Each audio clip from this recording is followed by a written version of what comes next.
What's up, guys? Luffy's Prodigy here. Here to record another video. It's another Blue Light video. It's the episode 21 of the series that we're going to go ahead and conduct a quick review here.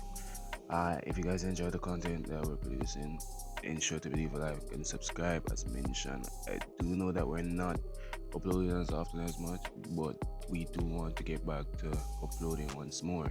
So if you guys really do appreciate the videos that we're releasing in the next few days, just make sure to like and subscribe.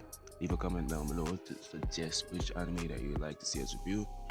With that being said, make sure to check out each and every one of the other members of Infamous channels as well. Links are down below. So let's get into the review.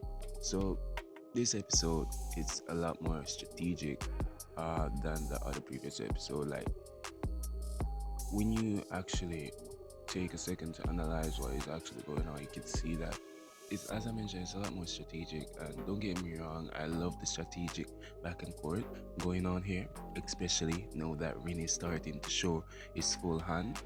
Not only is he incredible physical skilled, but he's also able to predict outcomes after assessing everybody's abilities. With RIN, it's kind of difficult for me to personally analyze his performance and analyze his mindset and his game style. I was sitting there thinking to myself, which forward does he remind me of? And I can't really think of any. Like, this guy is doing mid-air volley and scoring, like, it's crazy because he has all the aspects of his game. The closest I could say is he's already a complete forward. That is the main bottom line. Since he has arrived at Blue Lag, he's already a complete forward. I'm trying to see what section of his game or what aspect of his game is missing, but to me, he's already a complete forward.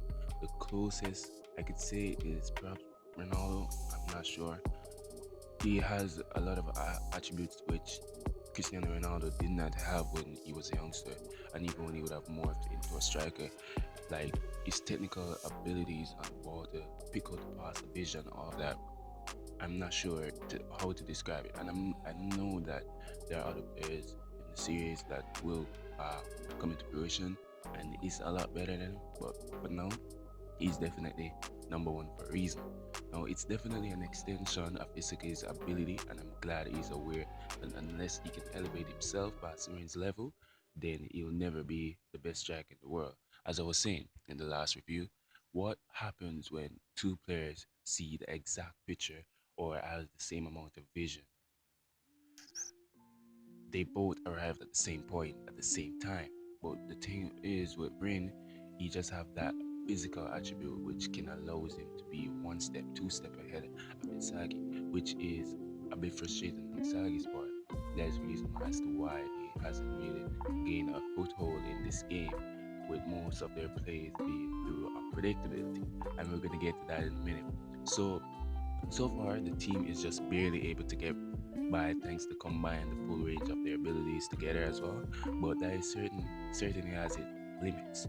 Logically, it makes sense for Barrow to be a wild card in this situation because his sheer selfishness on the field is unusual to the point that it ceases to become an unexpected yet viable form of play that Reid wouldn't be able to anticipate. As mentioned, he's so meticulous in his play that he's like a chess player. He puts everything to place, uses all these different players, and gets the best out of them and gets the best out of other players. It kind of remind me of that guy from Crook in the Basket.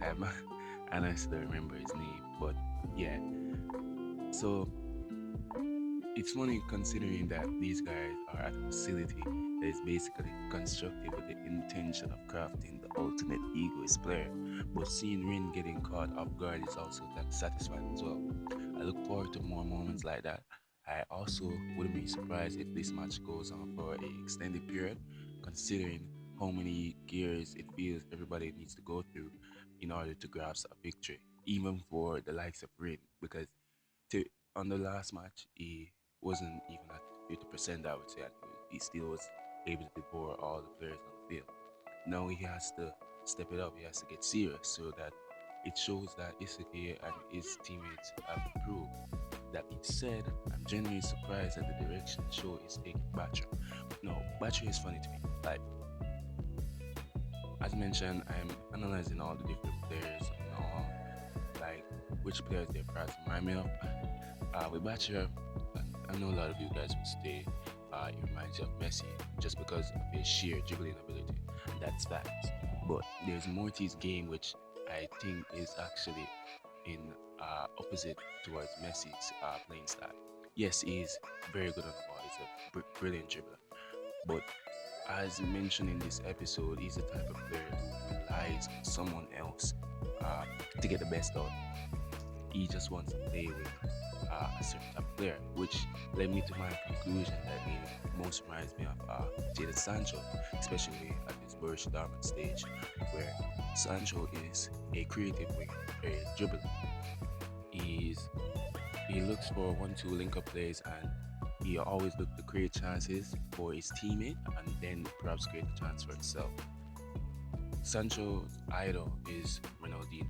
Now, but the stage where BACHIRA is now, he's a lot like Sancho, where it sense that if you guys are football fans as well, you remember Sancho and Haaland had a great partnership for Borussia Dortmund. So that is why I was saying with BACHIRA, it reminds me a lot like Sancho because BACHIRA, he has a great connection with Isaac. Now, unless he evolves, which I think he will, because I don't think he will follow this path, but it is in his nature to be a lot more creative, which for being in a facility like Blue, you want to be the most selfish striker, the egoist. It doesn't make sense if he remains the same. So I think he will evolve and he'll perhaps reach a different level, which swayed him or moved him to be a lot more restricted in a sense. Now, as mentioned, it feels almost like another bait switch of kind of making him irrelevant in the grand scheme of things. But RIN never gave a chance to BACHIRA, but even recently has become so involved in bettering himself during this game that he's kind of forgotten what initially drove him to get here, which is BACHIRA. Honestly, I kind of like that though. We set up BACHIRA more dilemma a few episodes ago by claiming that BACHIRA is always playing soccer as if he's looking for somebody, which makes sense since BACHIRA it's within his nature and he's a lonely character as well.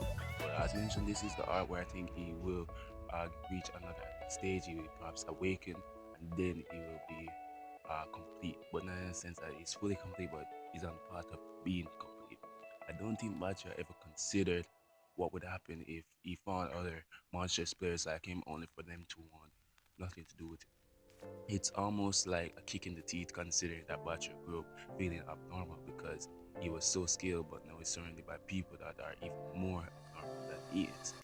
And in that sense, there are more monsters here within the facility. I think this is a setup for BACHIRA eventually evolution, as an egoist has mentioned. I wonder how that manifests during the game since he's technically on the enemy's team. Will he be the thing that makes Isagi lose, or is he another obstacle that Isagi will need to overcome in order to win? That is the question that needs to be answered. Because I personally don't think that Isagi will win this game, or Isagi and his team will win this game, team-wide. But it's very likely because they do have a chance, because the game is, as they describe it, I believe it's like a seesaw. It's back and forth. It's end to end. And as mentioned, you see like each player has to go in a different gear or reach a different stage of their ability for them to really get victory in this match. Now, I haven't really touched on a lot of players in the last episode. I was anticipating Nagi's awakening, but he really fell short in this episode. That doesn't necessarily mean that he will not awaken. I think he is on the verge of improving, but I want you guys to let me know this. Comment down below what you guys think of this episode. If you guys think that BACHIRA will evolve, I agree with my theory that he's a lot more like Sancho, more than people give credit that he's more like Messi, which I don't agree with. But also with RIN as well, if you guys think that he is moving forward, and if you guys want me to do a character breakdown where I decipher his attributes and go through all of those good stuff, let me know as well. Stay tuned for more videos. Episode 22 review is on the verge of being released as well. I must apologize for the delay of this episode, but as mentioned, even though we are busy, I really do want to get back to upload more content as well for y'all. Be sure to like and subscribe. Check out some of our other videos as well. And peace.